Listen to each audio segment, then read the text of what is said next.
Selamat datang di channel Ye Chen Ping Mania. Terima kasih pada Tuan Rahim Awang yang kembali gabung dan berlangganan di channel Ye Chen Ping Mania. Semoga dilancarkan rezekinya dan diberikan umur panjang yang penuh keberkahan. Terima kasih kepada semuanya yang sudah like dan subscribe. Semoga selalu diberikan kesehatan dan kesuksesan. Penguasa Istana Naga Langit bab 4686 sampai bab 4688. Chen Ping mengangguk. Ya, di dalam ruang pohon kuno itu, ruang pohon kuno. Wajah penjahat Daorong dipenuhi keraguan, tampaknya tidak tahu apa yang dibicarakan Chen Ping dengan ruang pohon kuno. Melihat ekspresi penjahat Daorong, Chen Ping juga sedikit bingung. Mungkinkah kamu tidak tahu tentang ruang pohon kuno? Sing Daorong menggelengkan kepalanya. Aku tidak tahu. Itu pohon kuno di dalam penjara besar itu. Bukankah kau masih mengirim Bai Sheng untuk menjaga pohon kuno itu? Bagaimana mungkin kau tidak tahu tentang ruang pohon kuno itu? Chen Ping bertanya dengan tidak percaya. Oh, kamu bilang pohon kuno di dalam penjara bawah tanah itu, menjaga pohon kuno itu adalah perintah dari Tuan Kota dari tahun-tahun sebelumnya. Saat itu, orang yang menjaga ruang bawah tanah adalah Yan Shuangying, sedangkan untuk menjaga pohon kuno, aku yang mengirim seseorang. Jadi, itu dianggap sebagai perlindungan ganda, dan tidak membiarkan orang lain menyentuh pohon kuno itu begitu saja. Tetapi aku tidak tahu di ruang mana pohon tua itu berada. Terlebih lagi aku tidak tahu apakah penguasa kota ada di sana. Penjahat Daorong menjelaskan. Ada sebuah ruang di dalam pohon kuno itu, dan tuan kotamu sedang menyendiri dan berkultivasi di sana. Aku pernah melihatnya sekali. Dan pohon kuno itu mengandalkan penyerapan energi spiritual para tahanan untuk mengisi kembali sumber daya yang digunakan oleh tuan kotamu untuk kultivasinya. Kata Chen Ping. Penjahat Daorong terdiam sejenak, lalu berkata dengan sedikit khawatir, kalau begitu, tuan kota itu juga harus tahu tentang apa yang terjadi di kota binatang buas, kan? Jika dia tahu bahwa kita membunuh Qiu Wanha, itu akan merepotkan. Sing Daorong sedikit bingung saat ini. Jika tuan kota menyalahkannya, dia tidak akan sanggup menanggung kesalahannya. Bahkan Chen Ping pun tidak dapat mengatasinya. Lagi pula, tuan kota merupakan seorang ahli alam keabadian yang terpenuhi. Jangan melihat Chen Ping mampu membunuh puncak alam Mahayana tingkat 9, tetapi begitu memasuki alam keabadian, maka kekuatan keseluruhannya adalah lompatan kualitatif. Puncak tingkat ke-9 alam Mahayana hanyalah seorang kultivator, tetapi begitu ia memasuki alam keabadian, ia akan menjadi tubuh setengah abadi. Jangan khawatir, aku berencana untuk pergi dan mengikuti tuan kotamu besok untuk berbicara. Dia pasti sangat ingin naik ke alam keabadian sekarang, dan mungkin tidak peduli dengan semua omong kosong di kota binatang. Tetapi untuk memasuki istana tuan kota, masalah keinginanmu untuk menjadi tuan kota, lebih baik ditunda dulu, jangan terlalu terburu-buru. Chen Ping berkata sambil menghibur Sing Daorong. Baiklah, saya akan menunggu kabar baik dari Tuan Chen. Sing Daorong mengangguk. Setelah mengikuti obrolan Sing Daorong, Chen Ping kemudian kembali ke kamarnya, berniat untuk beristirahat malam dengan nyenyak, dan kemudian besok, dia akan pergi dan berbicara dengan tuan kota itu. Jika semuanya berjalan lancar, dia berencana untuk meninggalkan kota binatang ini. Lagi pula, dia juga telah tinggal di sini selama beberapa hari. Urat batu roh abadi akan dikelola dan ditambang oleh Sing Daorong, dan Chen Ping akan datang untuk mengambil batu roh abadi pada saat itu. Adapun pohon kuno, Chen Ping tidak berniat untuk bergerak. Lagi pula, Itu adalah sesuatu yang harus dikultivasikan oleh penguasa kota.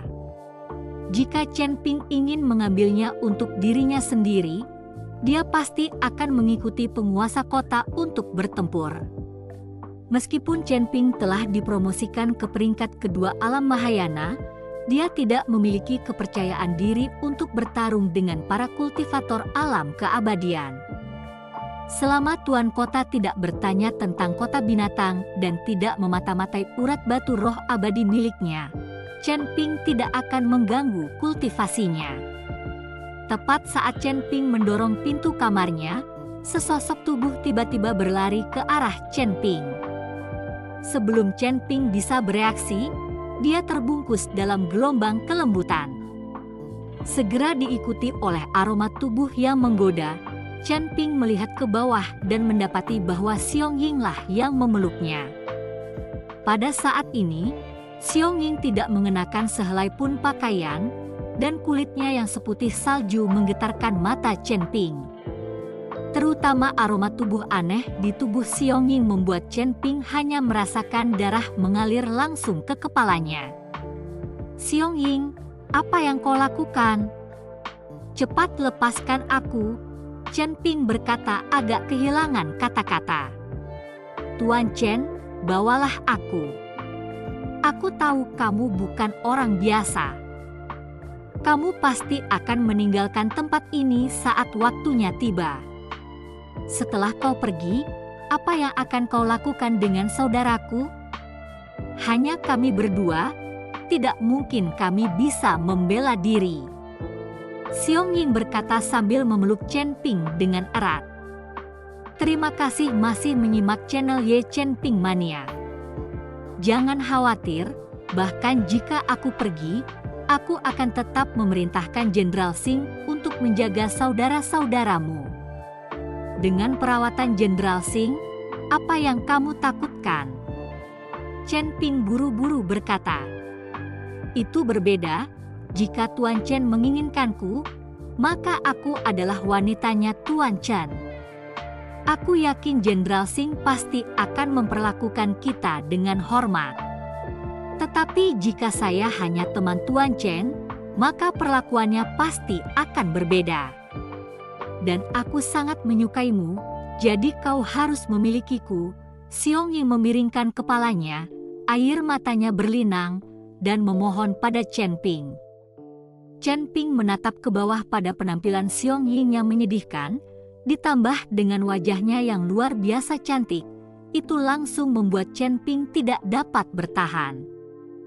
Kalau begitu, aku tidak akan bersikap sopan. Chen Ping mengangkat Xiong Ying dan melemparkannya ke tempat tidur. Suatu malam di musim semi seperti bunga persik. Dan di luar kamar Chen Ping, Missy sudah menangis. Bagi Chen Ping, dia sebenarnya tidak bisa berkata dia menyukainya, dia lebih berterima kasih kepada Chen Ping. Tetapi wanita seperti ini, dengan keinginan kuat untuk menang atau kalah. Dia bersama Chen Ping, menginap semalam, namun Chen Ping tidak menggerakkan dia sedikit pun. Tetapi kepada Xiong Ying itu, Chen Ping bagaikan harimau lapar. Adik perempuan yang termuda mengakui kalau penampilannya sendiri tidak sebagus Xiong Ying, tapi Chen Ping begitu tebal dan tipis, yang juga membuat hati adik perempuan yang termuda menjadi tidak nyaman. Terutama jika Chen Ping pergi, bagaimana dia harus bertindak di masa depan, kakaknya sendiri juga meninggal, dia tidak punya siapa-siapa untuk dimintai tolong. Pada akhirnya apa yang harus dia lakukan? Beberapa saat kemudian, sang adik bungsu menyeka air matanya, dan sedikit tekad tampak di matanya. Kemanapun kau pergi, entah kau menginginkanku atau tidak, aku akan mengikutimu. Adik bungsunya benar-benar mengikuti Chen Ping, kemanapun Chen Ping pergi, dia akan mengikutinya. Bagaimanapun, dia sendirian, tidak takut pada apapun. Setelah memikirkannya, Missy berbalik dan kembali ke kamarnya. Ketika Chen Ping membuka pintu, adik bungsu sudah tidak ada di dalam halaman. Jadi dia tidak tahu kalau adik bungsu ada di luar sepanjang malam sambil mendengarkan. Setelah menemukan Sing Daorong, Chen Ping mengikuti Sing Daorong ke penjara. Dengan Daorong sang penjahat mengikuti mereka memasuki penjara tanpa masalah apapun. Lalu Chen Ping datang ke bawah pohon kuno, dan kemudian disertai dengan tangannya yang membelai pohon kuno, indera keilahiannya memasuki ruang pohon kuno. Kali ini, percakapan setelah mengikuti sang wali kota sungguh luar biasa menyenangkan, dan tidak diketahui apakah wali kota itu sudah mengetahui Chen Ping. Pokoknya, dia bersikap sopan kepada Chen Ping. Dan Tuan Kota juga bersedia menyerahkan posisi Tuan Kota kepada Sing Daorong, dan seluruh kota binatang akan berada di bawah kendali Sing Daorong, sementara satu-satunya permintaannya adalah untuk menjaga pohon kuno itu. Chen Ping juga menyetujui permintaan penguasa kota, dan jika Inter Daorong menjadi penguasa kota, maka seluruh kota binatang akan menjadi kekuatan Chen Ping. Meninggalkan ruang pohon kuno, Chen Ping menyampaikan kata-kata penguasa kota kepada Inter Daorong, yang menyebabkan Inter Daorong hampir mati tertawa. Pada hari itu, perintah Tuan Kota menyebar ke seluruh kota binatang. Tuan Kota yang sudah lama tidak terlihat, tiba-tiba saja mengeluarkan perintah Tuan Kota saat ini. Perintah Tuan Kota adalah untuk memberikan posisi Tuan Kota kepada Sing Daorong. Yan Shuanging juga terkejut ketika dia melihat perintah Tuan Kota ini, tetapi ini adalah niat Tuan Kota, jadi dia tidak berani kentut. Setelah mengurus semuanya, Chen Ping berencana untuk meninggalkan kota binatang dan mendapatkan harta ajaib seperti kompas untuk meninggalkan kota binatang dari penjahat Daorong. Dengan benda ini, Chen Ping akan dapat keluar masuk kota binatang buas dengan bebas. Saat itu, ketika Chen Ping memasuki kota binatang buas, dia juga dibawa masuk oleh lelaki tua yang bersembunyi itu dengan membawa benda semacam ini.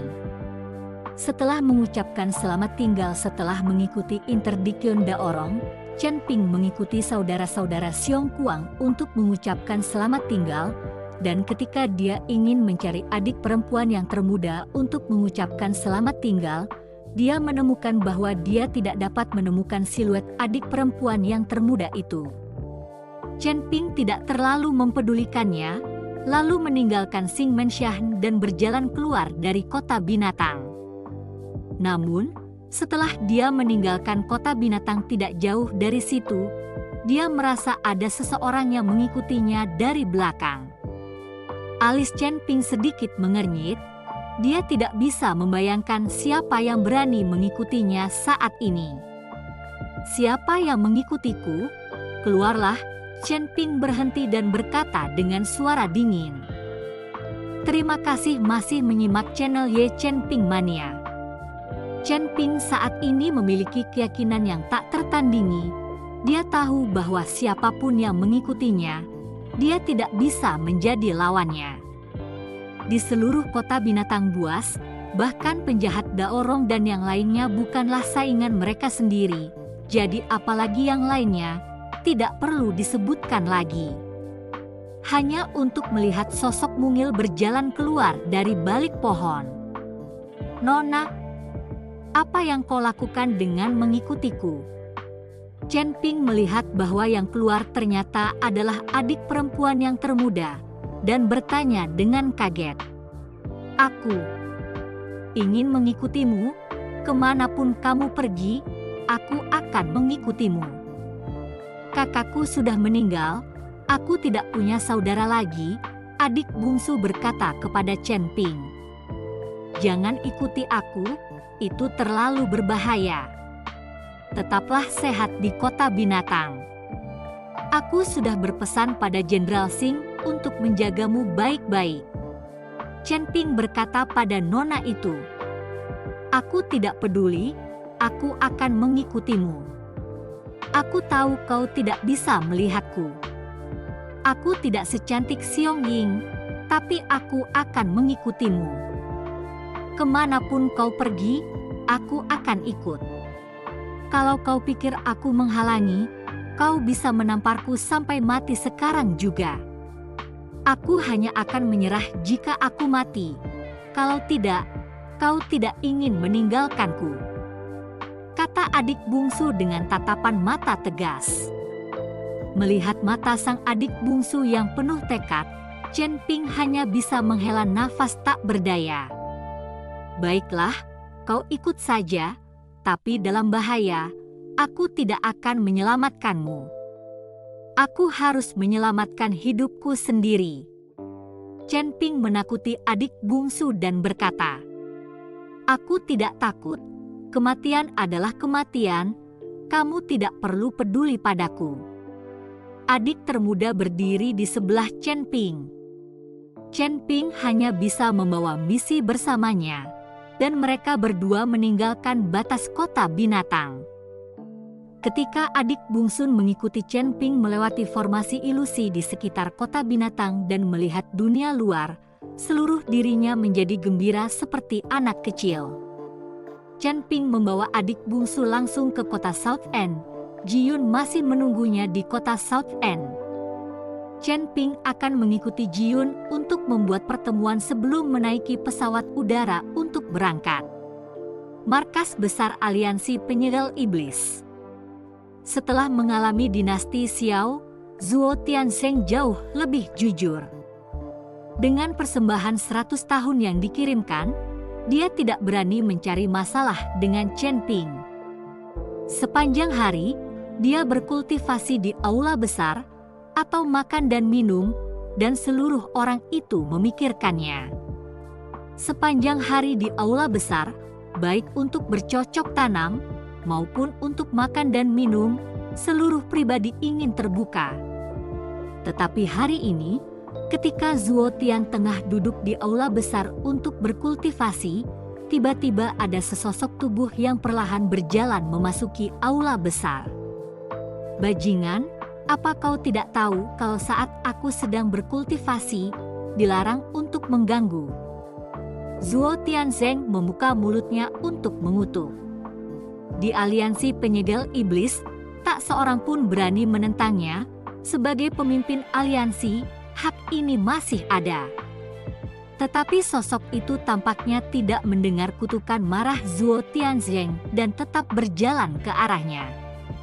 Saat dia mendekat, Zhuo Tianzheng mengernyit, sebab dia mendapati bahwa orang di depannya ternyata tidak dia kenal dan bukan berasal dari aliansi penyegel iblis. "Siapa kamu?" Zhuo Tianzheng dengan waspada mengamati pemuda di depannya yang berpakaian putih. Pemuda itu juga memegang pisau di tangannya, dan bilah pisau itu memancarkan cahaya dingin. Mampu memasuki aula tanpa sepatah kata pun, dan tanpa ada seorang pun penjaga yang bergerak, Zhuo Tianzheng tahu bahwa kekuatan pemuda di depannya pasti luar biasa.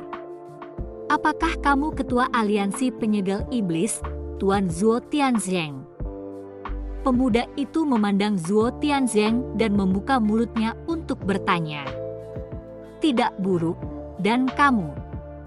Zhuo Tianzheng terus bertanya. "Bawa aku ke dinasti Xiao dan cari Chen Ping itu," kata pemuda. Mendengar bahwa dia ingin menemukan Chen Ping, Zhuo Tianzheng sepertinya teringat sesuatu dan buru-buru bangkit dan bertanya, "Apakah kamu dari 10 kuil?" Pemuda itu hanya mengangguk sedikit dan tidak berbicara. Melihat ini, Zhuo Tianzheng bergegas berjalan turun dengan sikap hormat. Di hadapan orang-orang aliansi penyegel iblis, dia adalah pemimpin aliansi yang agung dan perkasa. Namun di hadapan orang-orang 10 kuil, dia tidak lebih dari seekor anjing. Xiao Huangzhao itu adalah, Zhuo Tian sedang mencoba memperkenalkan Xiao Huangchao itu. Lagi pula, dia secara pribadi menyaksikan bahwa Tuan Shi memperbarui Qi dinasti Kekaisaran Xiao selama ribuan tahun, yang setara dengan melindungi dinasti Kekaisaran Xiao. Terlebih lagi, kekuatan Tuan Shi, Zhuo Tianzheng juga telah melihatnya dengan mata kepalanya sendiri, Dan sekarang orang-orang dari 10 kuil ingin pergi ke dinasti Xiao untuk membalas dendam Chen Ping. Bukankah itu sama saja dengan mencari kematian? Namun tanpa menunggu Zhuo Tianzheng menyelesaikan kalimatnya, pemuda itu hanya menatap Zhuo Tianzheng dengan dingin dan menakuti dengan kata-katanya. Kemudian pemuda itu berjalan keluar, dan melihat ini, Zhuo Tianzheng hanya bisa mengikutinya tanpa daya. Bersambung.